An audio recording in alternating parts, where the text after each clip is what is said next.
BI checking macet nggak bisa.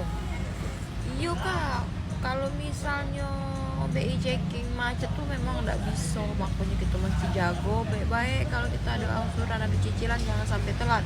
Tapi yang riskan sekarang ini itu ada yang berbagai macam pay later dari masing-masing marketplace. Itu kan ada yang namanya pay later, ada yang ambil barang dulu bayar akhir bulan. Nah itu yang paling banyak kasusnya yang aku temui itu kadang kita ada memang kita tuh sudah bayar tapi ada denda yang nyelip berapa ratus perak cek itu. Nah itu kedetek loh, walaupun udah 1.000 perak be kedetek gitu. Jadi hati-hati yang galak pakai pay later, yang galak pakai yang pokoknya yang pay later lah, yang pinjaman pinjol. Nah hati-hati diberesin.